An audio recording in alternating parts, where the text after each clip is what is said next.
Hi all, இன்னைக்கு நம்ம chicken burger எப்படி பண்ணுறதுன்னு பார்க்கலாம்.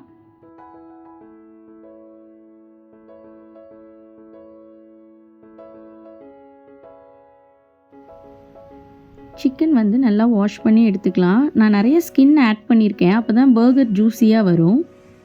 சிக்கனை மிக்சியில் போட்டு கிரைண்ட் பண்ணி எடுத்துக்கோங்க. பூண்டு ஆட் பண்ணிக்கலாம், வெங்காயம் ஆட் பண்ணிக்கலாம், மிளகுத்தூள், சில்லி ஃப்ளேக்ஸ், உப்பு, அப்புறம் ஒரு முட்டை. இது எல்லாத்தையும் நல்லா மிக்ஸ் பண்ணி வச்சுக்கோங்க. ஒரு பிளேட்டில் கொஞ்சம் ஆயில் அப்ளை பண்ணிவிட்டு நம்ம இப்போ அதை ஷேப் பண்ணிக்கலாம்.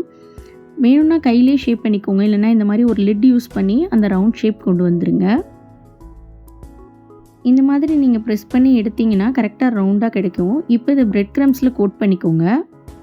எல்லா பக்கமும் நல்லா படுற மாதிரி கோட் பண்ணி எடுத்துருங்க. கோட் பண்ணதுக்கப்புறமா இந்த பேட்டியை ஒரு 10 நிமிஷம் போல் ஃப்ரிட்ஜில் வைங்க. அதுக்கப்புறம் எடுத்து ஃப்ரை பண்ணோன்னா நல்லா வரும். இப்போ ஒரு பேனில் ஆயிலை சுட வச்சுக்கலாம். மீடியம் ஃப்ளேம்லேயே வச்சுக்கோங்க.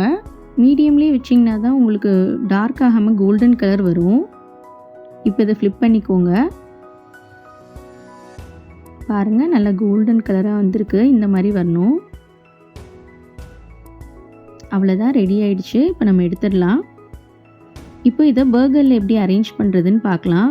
இப்போ பன்னை கட் பண்ணிவிட்டு பட்டரில் கொஞ்சம் டோஸ்ட் பண்ணி எடுத்துக்கலாம். அவ்வளோதான், இப்போ அரேஞ்ச் பண்ண வேண்டியதான். ஃபஸ்ட்டு மேனீஸ் கொஞ்சம் அப்ளை பண்ணிக்கிறேன். நல்லா அப்ளை பண்ணதுக்கப்புறமா லெட்யூஸ் வச்சுக்கலாம். அடுத்தது ஸ்லைஸ் பண்ண வெங்காயத்தை வச்சுக்கலாம். அப்புறம் வெள்ளரி ஸ்லைஸ் ஒன்று வைக்கிறேன். அப்புறம் தக்காளி ஒரு ஸ்லைஸ் வச்சுருக்கேன். கலர்ஃபுல்லாக இருக்குல்ல?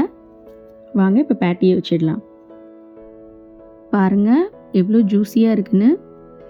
இப்போ கெச்சப் ஆட் பண்ணிக்கலாம். ஒரு சீஸ் ஸ்லைஸ்.